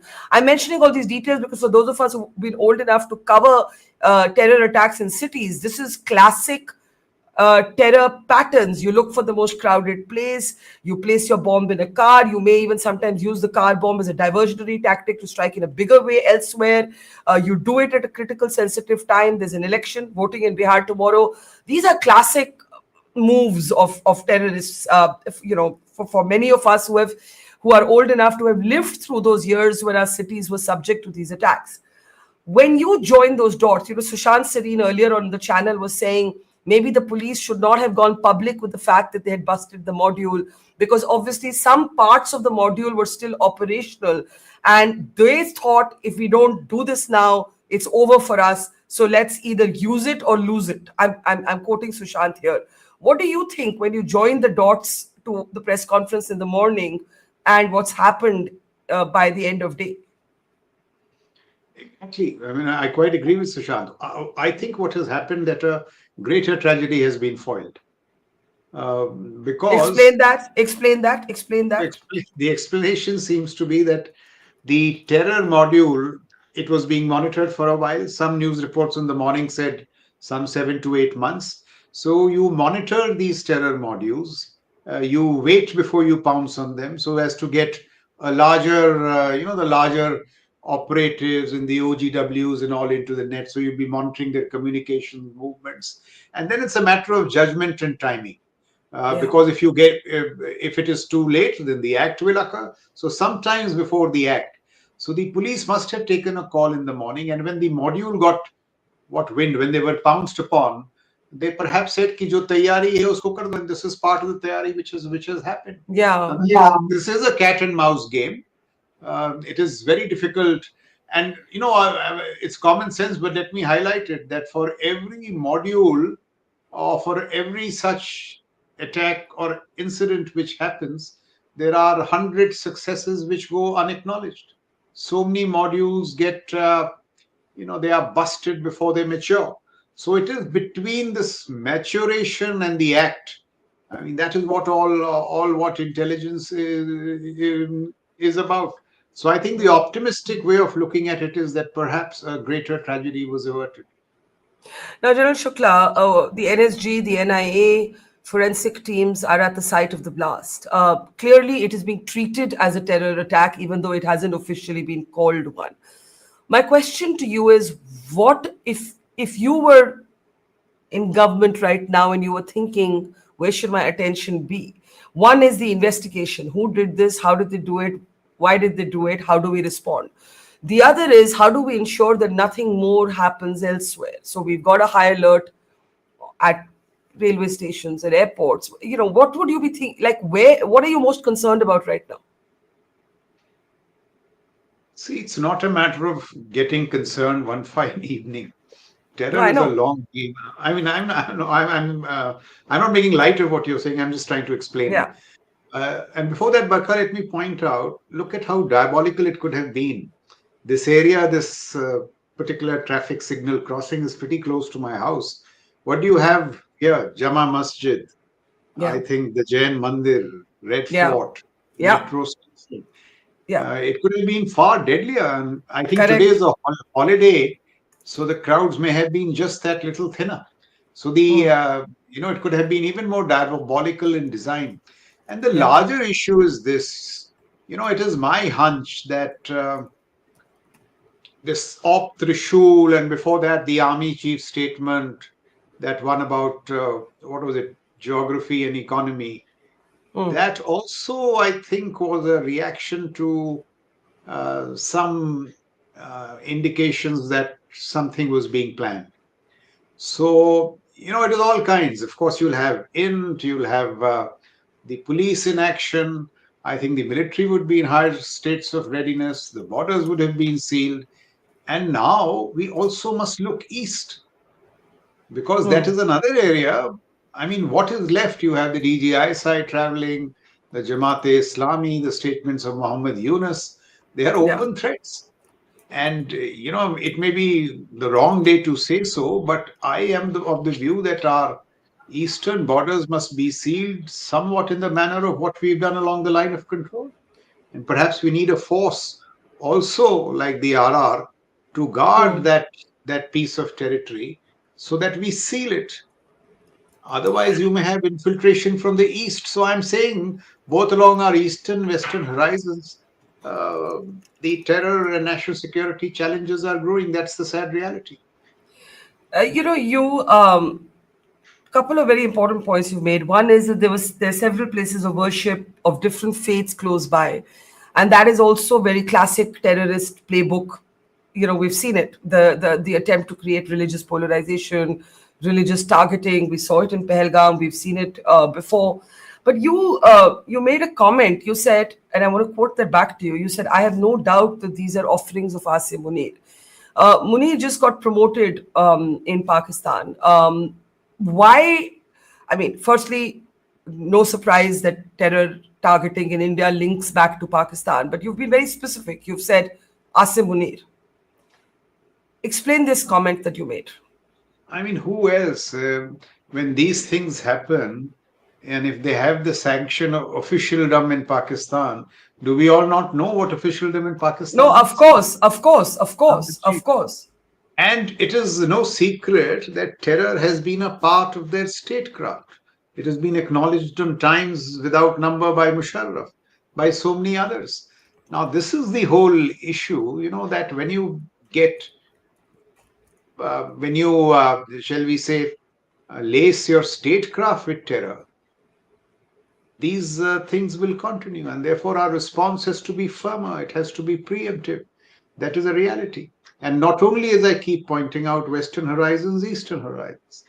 So, in sum, I mean, I've said this so many times, our national security challenges are growing. I posit, are they not as grave as Israel? You tell me. In my Of view, they are course. graver than Israel. So that is the sad reality. And all that time, let's see, the reactions that we saw from the police today are far better. So our game is improving in these. Within 10 minutes, all these teams were there. It looks very organized, very thought through, but all terror attacks cannot be prevented. I think there Of was course. somebody, I read a book long back, the 1% doctrine, in the days Yeah. of the 9/11 terror. They said if there is 1% chance of a terror attack happening, 99% it will. So no Yeah. matter how many cells you bust, one odd will go wrong. I want to play out an eyewitness statement. Our colleagues are on the ground. My colleague Madan Lal sent this statement. And then I want to come back and get a quick couple of last comments from you, General Shukla. What happens next? Of Asim Munir's offering, the government has reset the security doctrine. In the context of that new security doctrine, if this is established, to be a terror attack, if that is officially placed before the people of India, how might the government respond? I'll urge you to think over that question as we play out this statement sent by Madan Lal from the site of the explosion. भैया क्या क्या नाम है आपका? आकाश कश्यप नाम है sir मेरा। अच्छा आकाश जी, जब ये यहाँ पे बम ब्लास्ट हुआ तो आप थे यहाँ पर? जी जी बिल्कुल बिल्कुल, मैं यहीं पे था सर। आप यहीं पे थे जी। कैसा बम ब्लास्ट था, कितना? सर एक गाड़ी थी यहाँ पर, और एग्जैक्ट गाड़ी का नाम मेरे को नहीं मॉडल पता है कि कौन सी गाड़ी थी। वो गाड़ी के अंदर ही ब्लास्ट हुआ है, जिसके कारण और गाड़ियाँ भी उसकी चपेट में आ गई, और मैं मंदिर से निकला ही था तो उस टाइम पे ये सीन हुआ था। तो यहाँ पे कितने लोग की डेथ हुई? 6 लोग थे सर, यहाँ पे 20-30 लोग थे जो इसकी चपेट में आ गए, जिनको चोट वोट लग गई है, तो शायद उनको पास ही के हॉस्पिटल में लेके गए हुए हैं, LNJP हॉस्पिटल में, तो वहाँ से जो भी रिपोर्ट पता चलेगा। और क्या आपने देखा यहाँ पर इस समय? क्या अभी तो यहाँ पे 15 मिनट के अंदर पुलिस आ गई थी, तो उन्होंने सब शांत करा दिया, नहीं तो हालात काफ़ी बिगड़ गए थे, भगदड़ मच गई थी यहाँ पे। बाकी अभी सिचुएशन कंट्रोल में है। तो और यहाँ पे उस समय कितनी यहाँ पब्लिक थी? लोग थे यहाँ पे 1500 लोग थे। भीड़ पूरा क्राउड था। पूरा क्राउड था। वो गाड़ी क्या खड़ी थी या चल रही थी? वो हल्की मूवमेंट कर रही थी, हल्के। अच्छा, मूवमेंट कर रही थी। गाड़ी का कुछ नंबर था? नहीं सर, मेरे को ध्यान नहीं है इतना, मैं उसके बिल्कुल करीब में नहीं था। मैंने दूर से ही वीडियो वगैरह बनाया था, बस मैं बिल्कुल उसके पास में नहीं था। तो और जिस टाइम पे ब्लास्ट हुआ तो मैं 100-150 मीटर वहाँ से दूर था। मंदिर यहाँ से गौरीशंकर मंदिर 100-150 मीटर दूरी पर है, जहाँ पर लैंड वो हुआ। और क्या देखा आपने?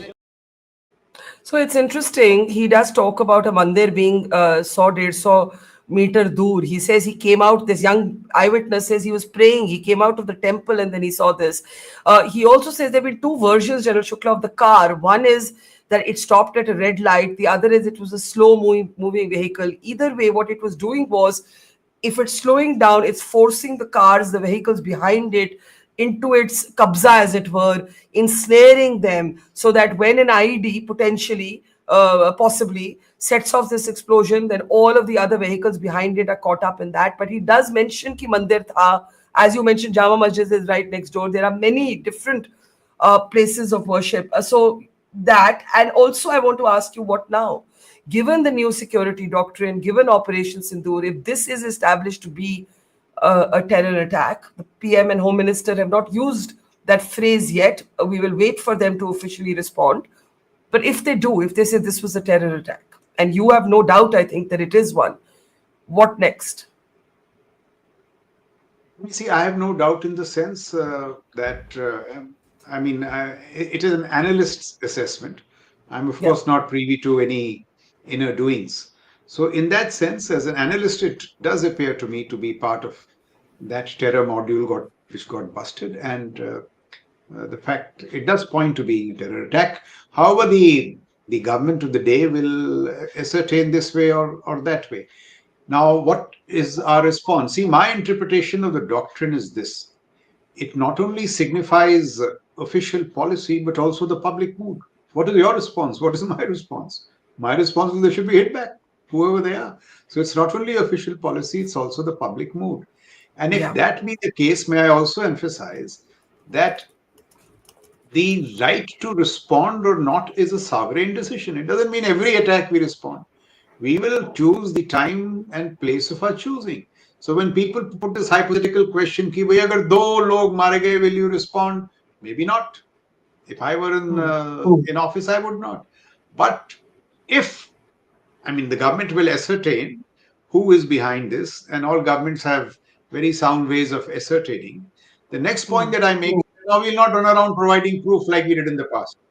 But when we did provide proof, you took us for a ride. So once a responsible government ascertains as to where the attack has come from, we have the right to respond militarily. Every time, we will not. It is a sovereign decision. But what other options are there? So if I'm saying it will be a considered decision, firstly, you have to ascertain, you have to be certain, without providing proof. When the West says, give us proof, do you give us proof? Did you give us proof when you hit Soleimani or when you took out al-Zawahiri? You didn't give us proof. So when we ascertain liberally, we may ascertain it, after due investigation, we may share it with some people. And the right to response is a sovereign one, because in international relations, who is the arbiter? You have to be your own arbiter. But can I ask you something? You see, the gravity of a terror attack is not measured only in terms of the number of casualties. That is one benchmark. The sometimes targeting is symbolic. What's happened here is this is our capital, right? This is our capital. This is a major. It's happened near a major landmark. It's happened near public transport. This is classic. It used to happen, as you mentioned, 10 years ago. We have all seen this, reported on it, been in the middle of it. You have fought battles to counter it. How do you see, what is the message that, if this is an offering of Asim Munir, as you called it, what are they trying to do? This is the old sort of proxy war playbook. I mean, see, that is what puzzles me. And this is what happens when militaries are not under political control. For example, the right to respond in the case of India, I may have one view, but the call is not mine. The call is not the militaries. The call is a political call, which will be an amalgam of consultation, judgment, and so on and so forth. It cannot be put into a precise definition. It cannot be said, black or white. The doctrine largely says that we have the right to respond. We have shed the strategic restraint of the past because it doesn't work with Pakistan. So that is the Indian way of doing it. The Pakistani, if Pakistan was not even a democracy, if it was a state with the military under firm political control, you would not see these asinine acts. These are acts because what has happened of late? I mean, the Chief of Army Staff has got into some kind of position where he's even more powerful than the Chief of Defence Staff, or some such thing I was reading. Yeah. So, put so much, shall we say, power into the office of this Chief of Army Staff, that state ceases to be a state. And the statecraft of that state makes no sense. Now, this is exactly what's happening, where all the stuff to be done is the decision of Asim Munir and the DG ISPAR, and this time he's got a little lucky because Donald Trump has taken fancy to him. Yep. Let me ask you a final question. Where would the government's attention need to be right now in the immediate aftermath of what's happened? So, I mean, see, firstly, as you said, I'm sure there'll be a nationwide alert. Police, the military would be on alert. I tell you, it'll be a very tense line of control, because these things, carry to the tactical and operational edge. And I mean, I'm sure we would already have plans to respond by force if required to, and if there is political sanction, and those plans would be put into effect. So you believe you believe the borders will already be on alert? They will be tightened. The LOC will be tense. Obviously, that happens every time there is a terror attack of that kind. The line of control. I'm not saying there's going to be a major shift in deployment, but people are warned to be careful because this could be, coupled with infiltration, all kinds of stuff. So this is a time to maintain your calm. There is no need for panic. You have a government which is in firm control. It has all kinds of options to control terror within, as also there are options to be exercised externally. And see, the point is that ये जो terror का मसला है, इसको खत्म करना पड़ेगा, this way or that way. It's not going to end just by reasoning with Mr. Asim Munir. It is very much a Israel kind of situation. I have been saying for a while that our situation is graver than Israel. उनके पास तो वो Hamas थे, proxies. We have got nation states, Pakistan, Bangladesh, China is a different kind of threat. So it is terror, national security all coming together. And, India is also hardening as a state. एक समय था कि हम थोड़े से नाजुक से थे, अब we are also hardening. We getting smarter in handling hard power and all that kind of stuff. So while it is a gruesome incident, India is too big a state. It has to take in its stride, and we have options worked out. Right, General Shukla, thank you. We'll let you get back to the rest of your evening or what's left of it. It's a grim night, but as General Shukla was pointing out, a greater tragedy could have been averted here. And, we have to join the dots with the anti-terror operation that busted a major terror module, 2,900 kilos of bomb-making ammonium nitrate recovered along with an assault rifle, a Jammu and Kashmir doctor taken into custody. Thank you very much, General Shukla. My colleague Zafar Iqbal is with us as he